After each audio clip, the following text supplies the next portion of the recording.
So good morning everyone. We are the Group 4.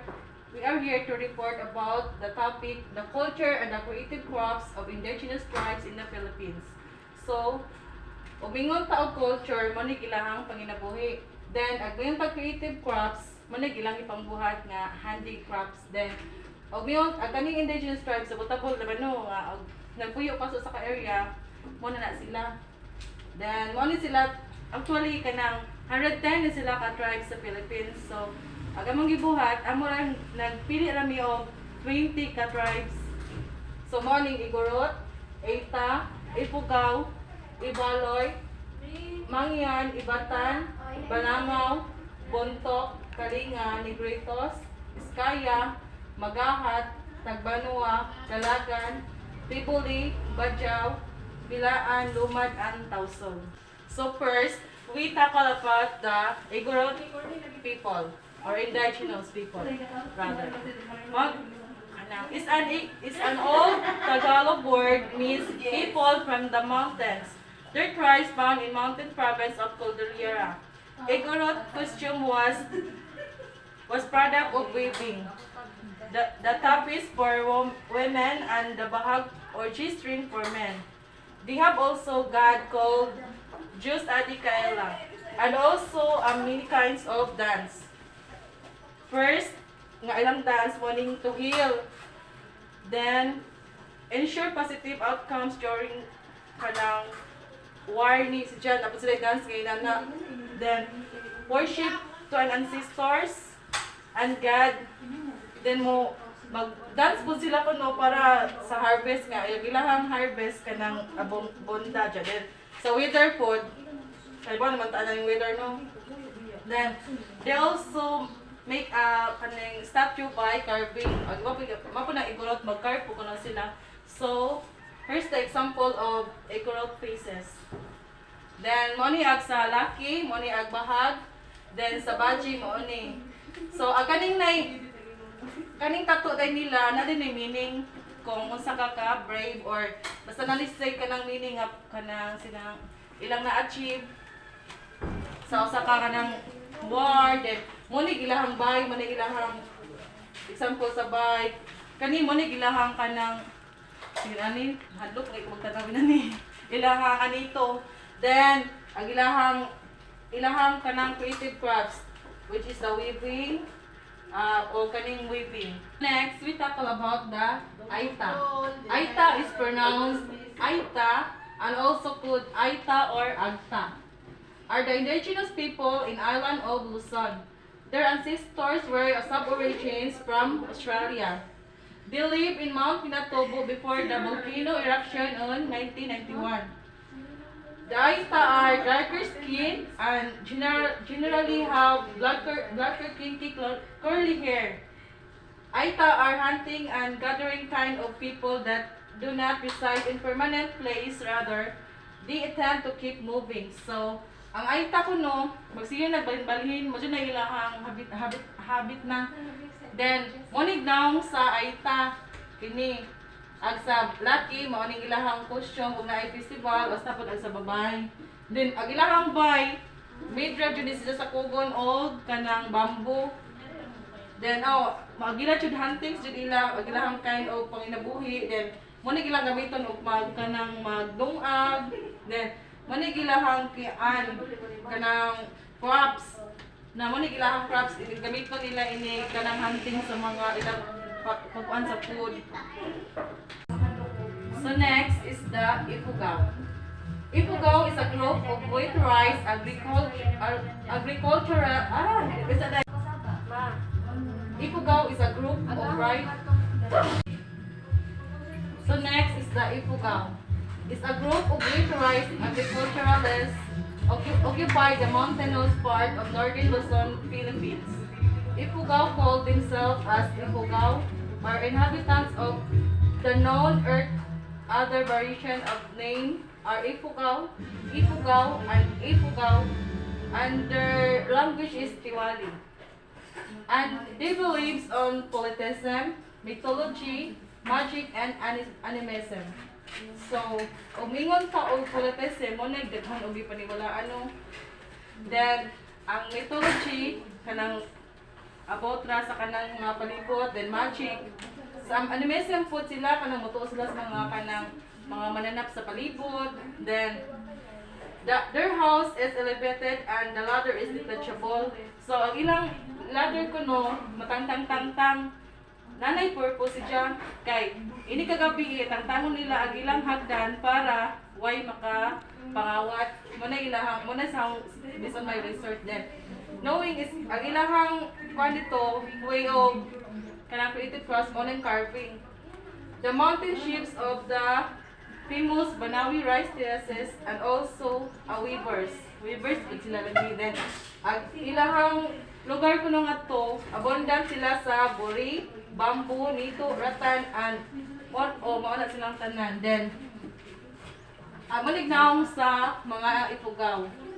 So, mo ni Banawi rice terraces, agilahang i-corb nga kuan, pananom, then mo ni gilahang mga sculpture, nagitapod na sila dance, mo ni gilahang gatahay, then agilahang house, then agilahang pag-weaving, mo ni gilahang kanang creative crafts nga product.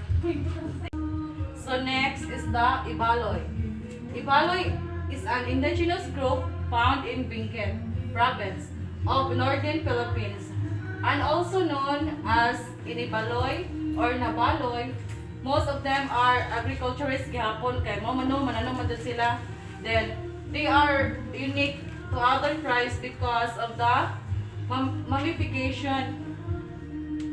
Ibaloy clothes called dibet or iten for women and pinangsas and padasan for men. They also do weaving and pottery. Then kaning mummification mo ni siya agana bitang agilahang mamatay kani agilahang dito kanang sakop sa lang tribo. Ilang asinon murag sa ato kay basta maron man din ilang asinon mo ni ilahang pagkuan para ang soul kuno sa katong namatay na gihapon diha sa ilang palibot mo na ilahang kalahian sa kuan sa ipukaw aita o katong ikurot mo ni gihapon kalahian then mo ni naong sa Ibaloy na mga simsim ra silang mga naong no lahi ra sa aita jud nga kulot ilang buhok then mo ni ilahang bay mubo ra hinuon lahi ra sa ipukaw mataas jud then mo na ilahang panginabuhi magtanong mo jud ka magtanong kay naman sa bukid no then mo na ilahang kanang crops na kaning basket kaning na patering mo ni magkot improve sila kanang sila kanang kuan din hiya siya naning maghimo og kanang mga jar din mo na ilahang sculpture then Good day, class. I'm Teacher Jo, and today I'm going to continue the discussion of our report. So the first tribe is Mangyan. Mangyan is the general name for the indigenous tribe who live in the province of Mindoro. So katuday mga tribe nga nagpuyo sa province of Mindoro is called Mangyan tribe, yes. And this is the example of the Mangyan people. This one is their traditional house made up of, ilang roof is made up of kugon and ang ilang pader kumbaga is made up of wood. And then the word Mangyan means man and woman. So man and woman di ay ang meaning sa Mangyan nila.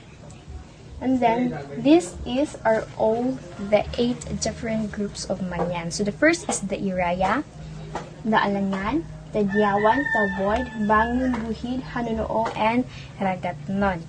So these are the example of very creative crafts.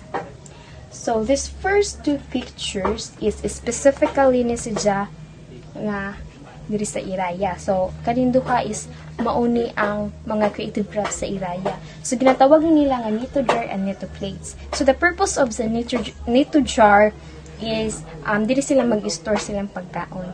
Then this one is nag-serve ni sila nga ilang plato. So makita ni nato usahay sa bibok nga mo'y ilang i-serve nato ini mga unta mao na sa nga plato. And then this one is specifically sa Hanunuo. So ang sa Hanunuo is ang ilang pag-create og mga creative crafts is through weaving. Yes, mag-weave ni sila. Ilan ning gamiton as blankets, ilang costume, or ang sapadiha. And then, this last picture is sa Buhid and Tagyawan. So, sa adto nga group is, nagmaghimuay ay sila o kanang jewelries na gamit ang beads. So, maghimo sila ng mga necklace, mga earrings, mga anklet, mga bracelet, or ugon sa padiha. So, let's move on and let's proceed sa Ivatan group. Ivatan tribe. Ivatan tribe, the people who live in the Batanes. So, ang tao, ang mga people na nagpuyo sa Batanes is ginatawag na Ivatan tribe. So, they are cheerful, kind, and peace-loving people. So, ka-nice nila, no? Mga kwan sila ka ng mga peaceful lang ilang place, mga kind sila, mga loving sila. So, mga ragwa siguro marites adto ang panahon na, no? So, also, in the previous discussion is na-discuss naman dyan din nato ng Batanes. So, nahibaon na to nga ang Batanes is an island and Batanes is the most peaceful place in the Philippines, di ba? So, since natako naman dyan nato, so, ang ato na lamang i-recap, ato na lamang i-review tong mga na-discuss nato. So, ang bayde ay sa mga Ivatan people is made up of stone. So, muna si example. So, kani si is specific ni si nga limestone. Dili ni si basta-basta nga bato or mga unsa pa diha. So, limestone ni si Ilang bay is gihimo sa thick limestone kay tungod ang ilang lugar is sigkagyan og bagyo. Yes, di man sila pwede mohimo og like sa Manyan house nga kanang kung bagyohon is dali ra jud magubain. Compare sa bato is kung maguba ning ilang roof is ang ilang ang ilang pader is dili man kay bato man ling-on man kadyo. So mao sa daay ni ang mga Ivatan people. So they are known for their adorable honesty. So mga Ivatan people is known sila sa ilang adorable honesty kay mao man ni ang heart sa ilang culture being adorable honesty. So, also, their languages came from the Austronesian, sharing genetic and linguistic traits. So, nga naman Austronesian man, so Austronesian sa Filipino pa is, diha nagikan ang atong language. So, sa unang panahon is, especially sa kanang naay kanang katong mga mananako pa sa una is naay group of people nga diri nga island, and then diri na sila nagkuan sa ilang cultures na kumbaga ilang na-adapt na sa mga tao ang kuan ang ilang cultures, the way of cultures, the tradition or unsa pa diha hangtod na naghan na sila hangtod na mao na ni nahitabo ron. And then their way of living is through fishing. So, kaning nga tao, nagdano si jag isda. Kaya since island man sila, so ang ilang pangkinabuhian is mangisda, managat, turong sa padiha. Also, magtanong mapud sila og mga bananas, or kanang mga sugar canes, or bisagong sa. So, maot to ang ilang the way of living. So, let's go to their creative crafts. So, bakul headdress. Bakul headdress is mo siya. Ginasuot niya siya sa mga babayi. And this bakul headdress is made of sa kugon. So, the purpose ingani is mag-protect niya siya under the heat of the sun and in rain. So, the second is the talugong hat. Talugong hat mo ni ginasuot niya siya para sa mga lakira. Mura ni siya kanang kasagaran sa mga isda ron nga ang ilang kay murag patalinis. So mao na siya kanya ni vase mao ni kining gisuot sa laki. So kana is nag-serve nila murag jacket ni nag-serve nila sa jacket sa ilang lawas kay para sa pagtrabaho nila hindi kadyo init ilang kuan ilang pamati. So sleeveless na siya ha. And then, basket. Mao sad niya ang iingan sa ilang likod. Syempre, kung mananong ka, mag-unsa ka diha, kay basket. Diri isod mo imong harvest, diri isod pa ang imong mga tools, material sa pag-cultivate. Let's move on and let's go to the Balangao tribe. Balangao are found in the mountain province in Central Cordillera. Ranges in the municipality of Natunin. So makita din nato ning tribe sa Central Cordillera. And then their culture is focuses on primarily on farming. So nagakuan ni sila og kanang either mag-perform ni sila sa rice terraces and or lands that were cleared by fire.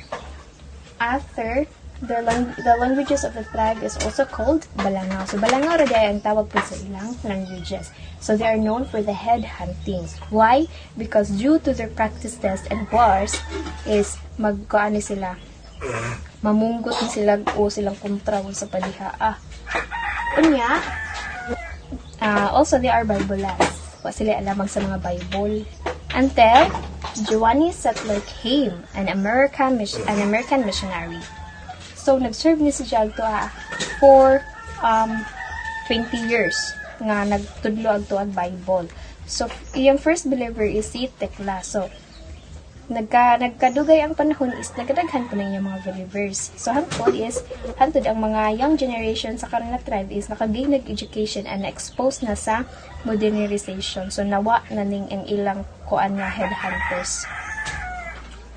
And then let's go to their creative crafts. So these are the example of their creative crafts. These two are called petay tapis. So mga weavers ni sila og textile and tua. So it serves kayong petay tapis is it serves their costume. Sa mga laki is alang underwear and sa mga baji is ilang skirt. So these are the example of their house. Like sa ibatan nga made up of stone and ang ilang roof is made up of kogon. So ufar. So let's imagine na lang the fish trap.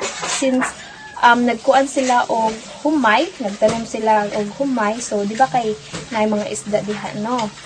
So mo po nilang gamiton ufar. Ilang gamiton to catch the fish. And then let's move on and let's go to the Buntok tribe.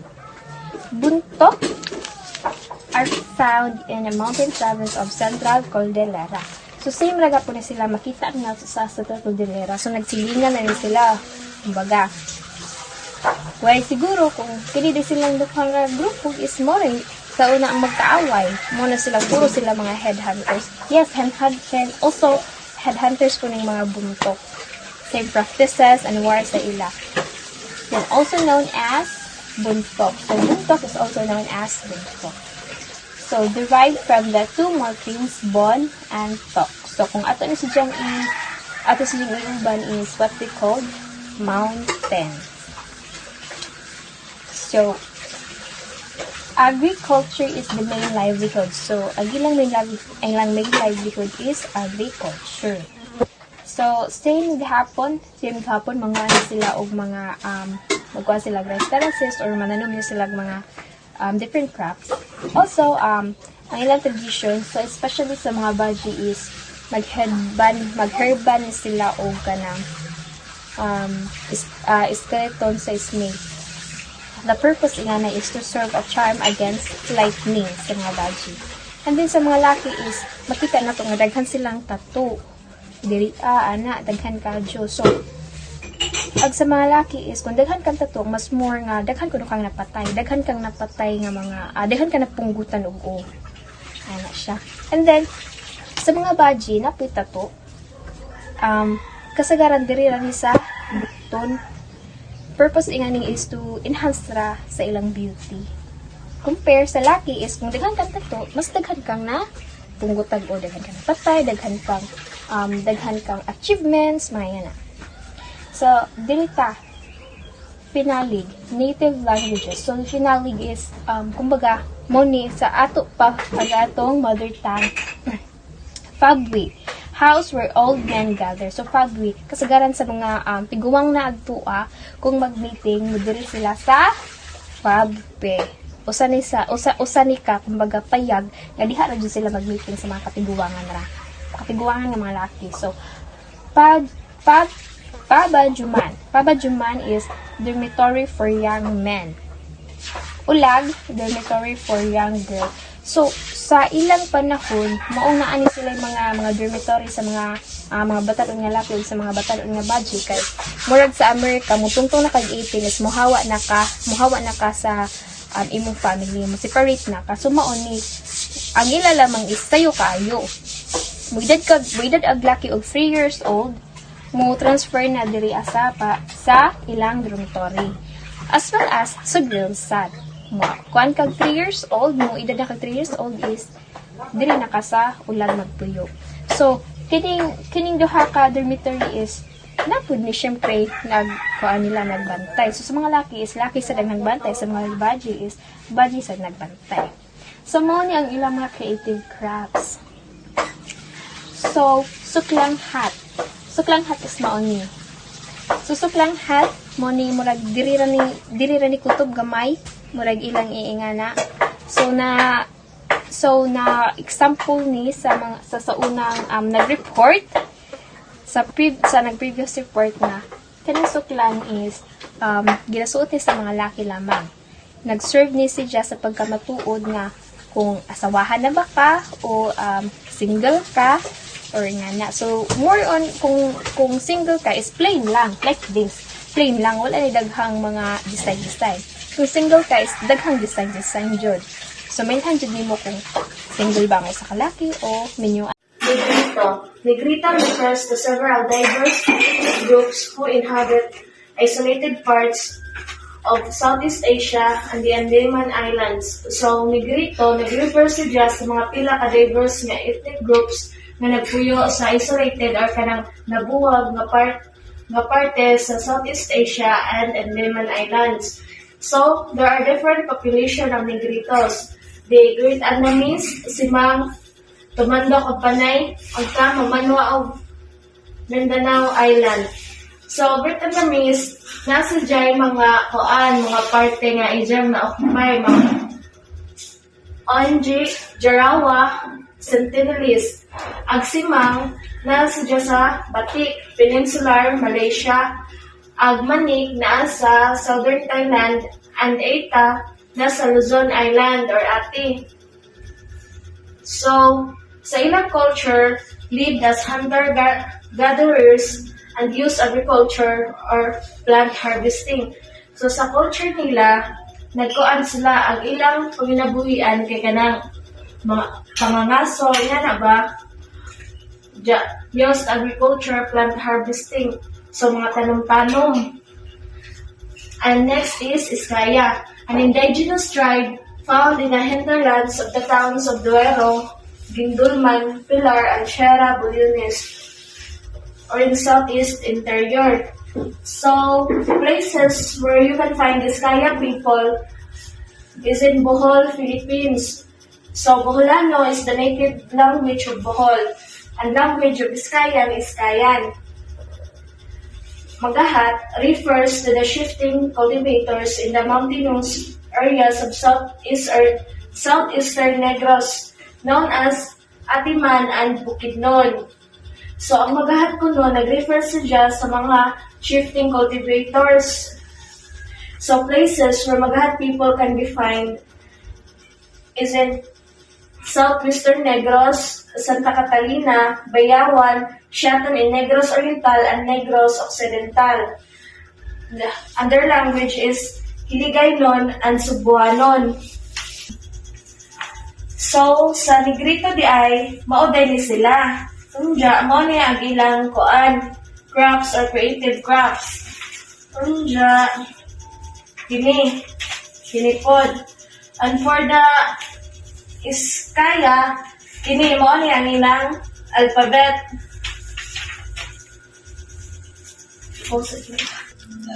Tagbanwa, one of the oldest ethnic groups in the Philippines and can be mainly found in the central and northern Palawan. Possible descendants of the Tabunman. So, Tagbanwa, usa sa pinakatiguang or pinakakaraan nga ethnic group sa Pilipinas. O sila makita sila sa central of northern Palawan. So, physical feature, brown skin, slim, straight-haired ethnic group. So, kanang mga itumon nga murag karang sa ato pamurag murag kung kikibalit, tanawon. So, native languages, Aborlan, Tagbanwa, Kalamian, Tagbanwa, Central, Tagbanwa. Culture, practice the shifting cultivation of upland rice, known for rice wine ritual. So, sila ang ilado sa paan rice wine ritual or ang ginatawag ng pandiwata. So, maunay ni sila. Ini, maunay ang Tagbanwa. Anja, ang kini maunay ilang creative crafts. Ini. Next is Karagan, also spelled as Kagan, Kaagan, or by the Spanish as Karagan, subgroup of Mandaya, Mansaka people who speak the Kalagan language. So, ang Kalagan, dili kalagnaing nga koan, spelling. Pwede sa sa Kagan, Kaagan, o sa koan po sa Spanish ka, Karagan.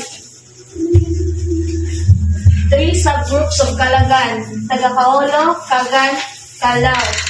Culture, self-sufficient farmers, wet rice is grown in lowlands, dry rice and corn farmed in upland, yams and sweet potatoes also staple crops. There is a strong preference for marriage between families, especially marriage to second cousins. So, koan, ang Kalagan ay 3 subgroups. Ang taga-Kaulo, Kagan, o Kalao, ug ang ilang culture, kuan gud sila kanang self-sufficient nga farmers. Unja, sila po nagkuan kanang dapat sila yams and sweet potatoes also staple crops.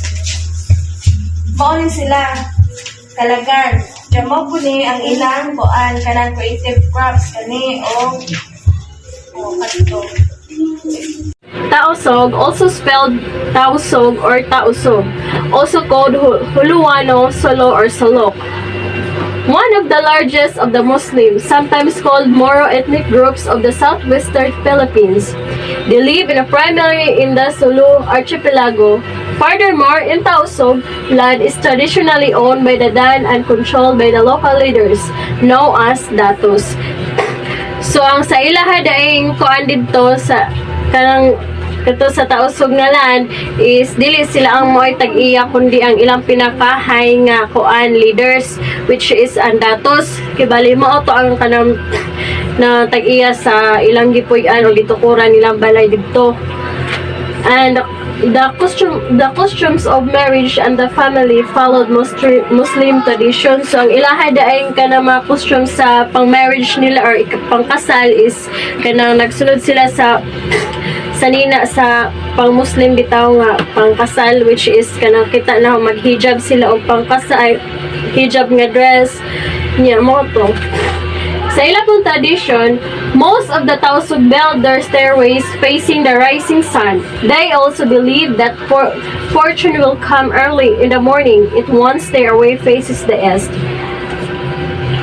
In the creative crafts, kanang I have the 3 kanang creative crafts in Tausug. So first, the panglay nails.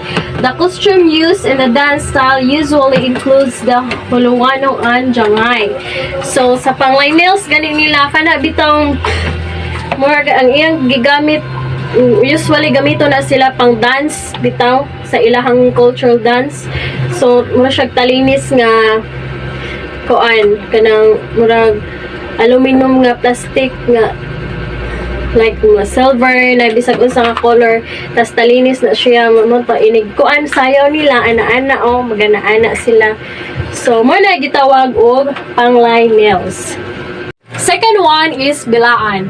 It's a combination of 2 words bila which means house and which means people. Bilaan is an ethno-linguistic group that natural phenomena are caused by God's animism. Bilaan have rituals for everything that they do, from selecting the place for a farm, planting, harvest, and past harvest, because of their beliefs, the supremacy of the great Creator. So sa bilaan di ay is mo tuoday sila og kanang mga rituals, mga beliefs sa gikan sa mga animals or animism. So, ay na punta sa creative crafts. sa bilaan nga equative crops are the basket or kanang tawag og buo.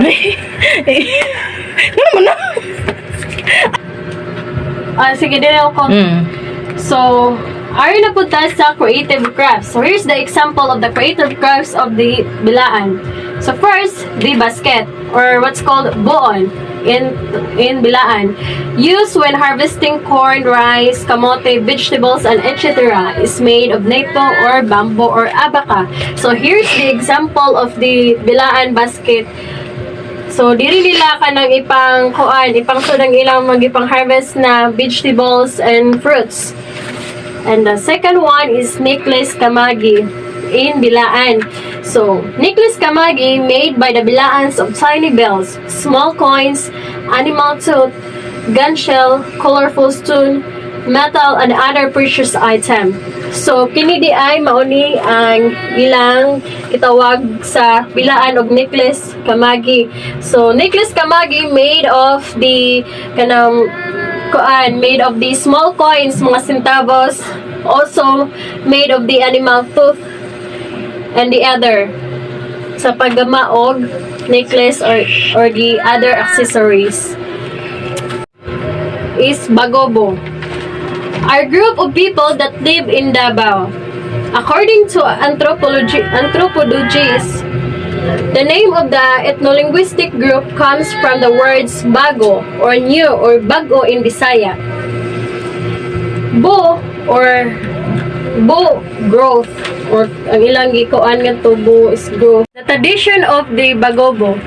The Bagobo area settled people practicing agriculture as well as hunting and fishing.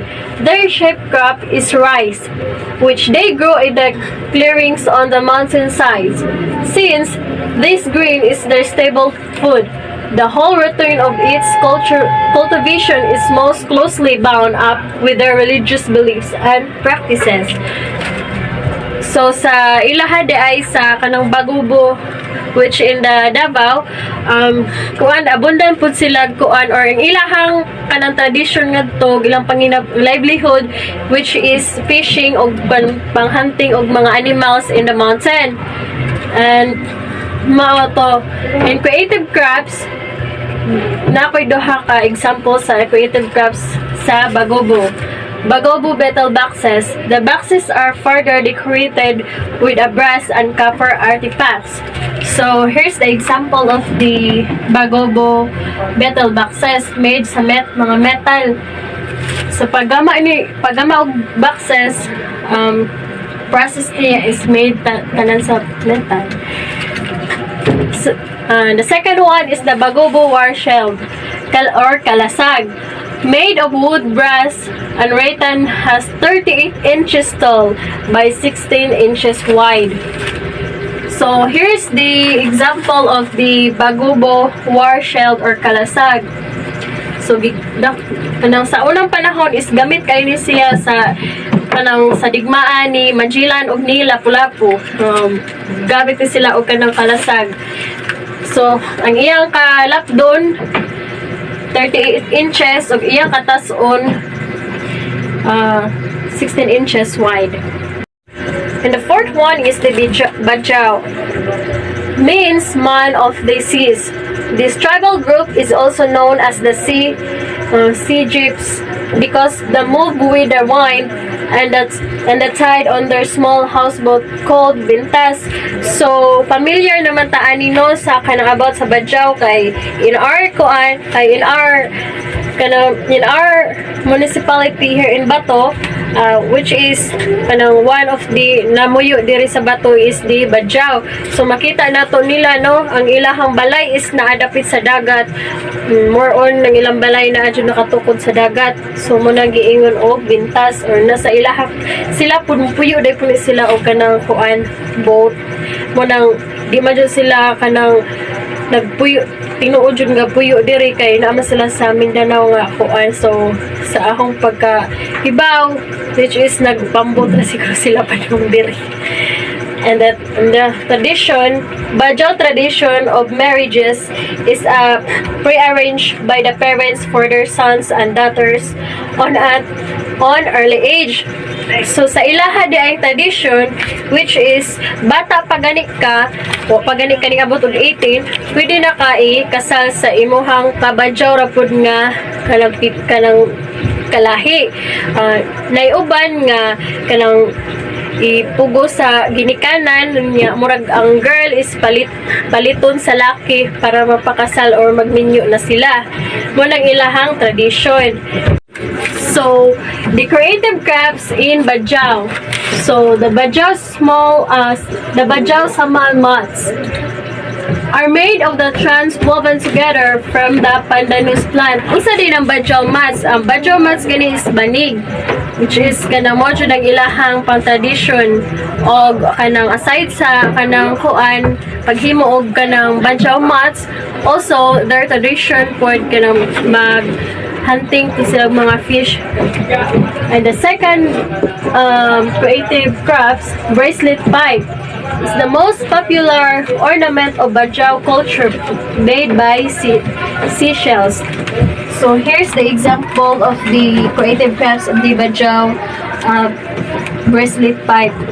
So, dali na sila makahimo yung ani kay duol sa dagat. Aside from duol sa dagat is dali ra pud kanang less pud sila og kanang pangpalit og mga accessories para makahimo og yung aning bracelet pipe kay makuha na niyang iyahang mga kanang panggama sa bracelet pipe sa mga sa kuan sa baybayon, mga made of seashells.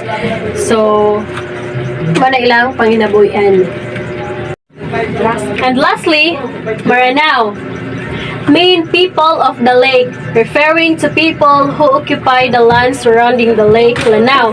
So sa Maranao di ay nga kanang sa Maranao di ay nga tribes, kanang some of the people there, o mostly gapuyo sa doora sa lake, and mo nagi tawag sila og the people who occupy the land surrounding the lake Lanao.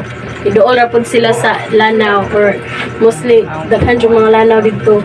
In tradition po nila, Maranaos are superstitious. They believe in the hidden power. The Maranao tradition, Maranaos are superstitious. They believe in the hidden powers of the anting-anting.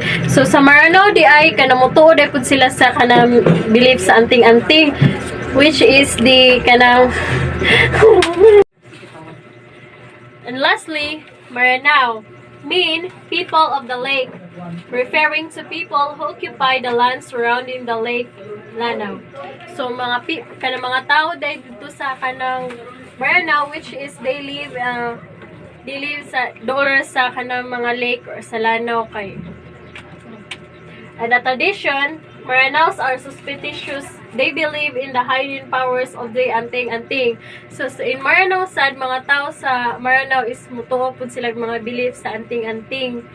So kapabiliar mabuada do mga anting-anting also here in Kuan, Bisaya. And the creative crafts in Maranao, familiar sa niyang malong, is the Filipino traditional traditional Filipino tube skirt that is made of hand-woven or machine-made multicolored cotton cloth, being a variety of a geometric floral design. So familiar sa mga nang kanang malong, which is ang makita ninyo sa malong is ang ilang design, which is na diamond, na different pud og colors, dili ra pud kanang plain ra ang color, di pud nga kanang white tanan, sagol-sagol na pagka-rainbow ang ilahang color. Mausad ang ilahang kuan, murag mausad ang kuan sa ilang malong ba dito sa Maranao. And the lastly is tampong. Tampong is a type of Philippine bamboo flute used by the Magindanaoan. So ang tawag dai sa kan flute gani sa Maranao is tampong. Kanang flute gani nga pang usually gamito na nila og naa sila yung mga occasions, especially sa mga schools or the other occasions sa Maranao.